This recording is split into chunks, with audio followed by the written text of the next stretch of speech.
সমন্বয়ক বনাম বিএনপি, বৈষম্য বিরোধী বনাম বিএনপি, ডক্টর ইউনুস মোহাম্মদ বনাম বিএনপি।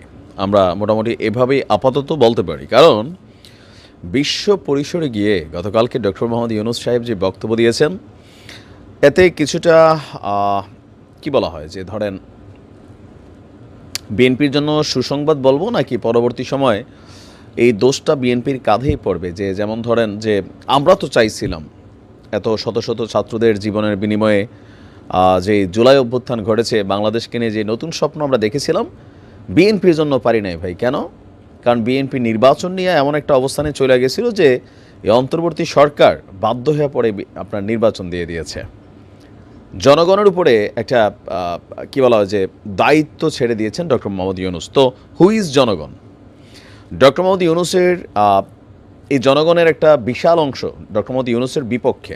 আমি বলি কিভাবে বিপক্ষে। নির্বাচন ইস্যুতে এখন বিএনপি সমর্থিত যারাই আছেন তারা এই অন্তর্বর্তী সরকারকে পছন্দ করছেন না। আওয়ামী লীগ করছেই না। তারপরে যদি রাজনৈতিক পলিটিক্যাল পয়েন্ট অফ ভিউতে ভাবেন, তাহলে আওয়ামী লীগ বিএনপির বাহিরে এই দেশের জনগণ বলতে যে অংশটা আছে, এটা জামাত ইসলাম, জাতীয় পার্টি তো এটা আওয়ামী লীগের পক্ষে আছে। তাহলে আপনি জনগণের অংশ কতটুকু পাচ্ছেন? ম্যাক্সিমাম 20-30%, তাই না? তো সেই হিসাবে আপনার নির্বাচন নিয়ে সবাই কিন্তু চাচ্ছে। আওয়ামী লীগের মূল কথায় বিএনপি যখন চাচ্ছে নির্বাচন নির্বাচন নির্বাচন, তো ডক্টর মোহাম্মদ ইউনুস তিনি আপনার জেনেভাতে এই মুহূর্তে যেখানে অবস্থান করছেন, সুইজারল্যান্ডের দাভোসে বিশ্ব অর্থনৈতিক ফোরামের সম্মেলনের ফাঁকে এক conversation with doctor Mohammad Yunus, এই অনুষ্ঠানে তিনি বলছেন যে যদি আমরা সংক্ষিপ্ত ধরনের সংস্কার এজেন্ডা বাস্তবায়ন করি, তো সেই ক্ষেত্রে এবছরের শেষ নাগাদ নির্বাচনের টার্গেট করেছি। কিন্তু এই অংশটাই সবসময় প্যাচ লাগে। কিন্তু যদি জনগণ বলে না না আমরা বড় পরিসরের সংস্কার চাই, সেক্ষেত্রে আমাদের প্রয়োজন আরও সময়, যেটা 6 মাস হতে পারে।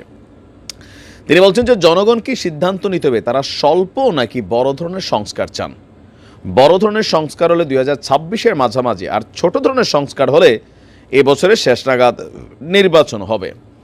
তো আমরা তো এটারে মোটামুটি বড় আর ছোটর মাঝখানে যেটা আছে, মিডিয়াম বড় ছোট, হ্যাঁ নাকি কি, মানে ধরেন 6 মাসে কি আরও অনেক অংশ হয়ে যাবে সংস্কার, এমন প্রশ্ন কিন্তু বিএনপির প্রশ্ন।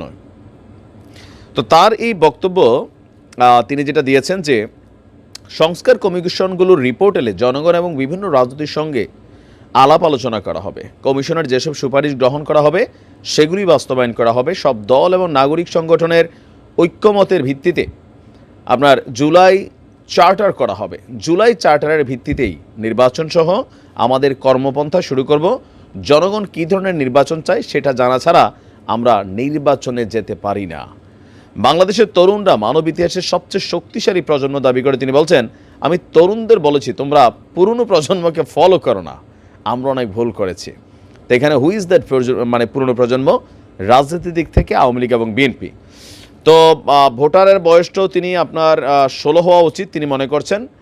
আর 16তে ম্যাচিউরিটি নাকি চলে আসে, তিনি বলছেন যে 16তে হবে। এখন 16তে করলে বৈষম্যবিরোধী ছাত্র আন্দোলন যদি কোনো রাজনৈতিক দল করে, যদি না এখন তারা করবে, ফেব্রুয়ারিতে মাঠে নামতে যাচ্ছে, 21 এমপি হওয়ার সুযোগ দেওয়া হয়েছে। সো সেই ক্ষেত্রে একটা বড় ধরনের ভোট ব্যাংক বৈষম্য বিরোধীদের জন্য তৈরি হবে। আবার বিপরীতে এটার একটা অ্যাডভান্টেজ বিএনপি বা জামাত ইসলাম সহ যারা আছেন তারাও পাবেন। এখন মোট কথা হচ্ছে ডক্টর ইউনুসের এই সিদ্ধান্তটা বোঝাই যায় যে অনেকটা ক্ষোভের উপরে। কেননা তিনি ক্ষমতায় বসার পরে বলছিলেন যে 53 বছরের ইতিহাসে একটা নতুন সুযোগ আসছে। এই সুযোগ যদি মিস হয়ে যায়, হাতছাড়া হয়ে যায়, তাহলে বাংলাদেশকে আর কখনোই সংস্কার করা সম্ভব হবে না। কারণ ডক্টর ইউনুস যে পরিমাণ জনসমর্থন পেয়েছিলেন একদম বিগিনিং লেভেলে, সেইটা আস্তে আস্তে কিন্তু হারাই যাচ্ছে।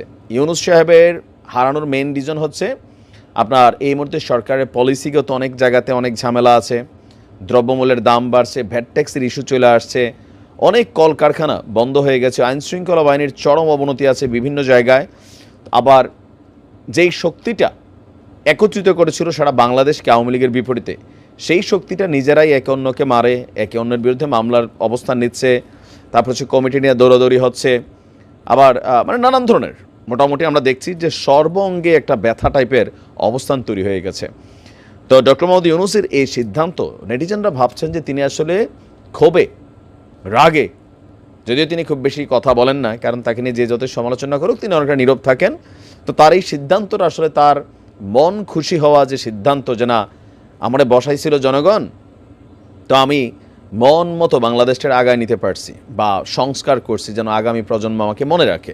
বিষয়টা কিন্তু এরকম হবে না যদি এখন নির্বাচনের ইস্যুটা আসে। আর নির্বাচনের ইস্যুটার পিছনে বিএনপিকেই সবচেয়ে বড় ওয়ান কাইন্ড অফ একটা অবস্থানে নিয়ে যাচ্ছে, বা বিএনপি অবস্থাটা সামনে আসছে যে কি বলা যায়, যে ধরেন দ্রুত নির্বাচন, এটা শুধুমাত্র বিএনপির এই মুহূর্তে চাওয়া। জামাত কৌশলী ভূমিকায় হাঁটছে, আর বাকিদের অবস্থা তো এখানে খুব বেশি গুরুত্বপূর্ণ না। তো দেখা যাক কি হয়, তবে বিএনপি নির্বাচনেই যাবে, এটাই হচ্ছে বাস্তবতা। কারণ বিএনপি আওয়াজ দিয়েছে যদি নির্বাচন লইয়া তালিবালি চলে তাহলে জুলাই আগস্টের দিকে আবার রাজপথে নামারও কিন্তু একটা ঘোষণা আমরা দেখছি। দেখা যাক এই খেলা কবে শেষ হয়। ভালো থাকো।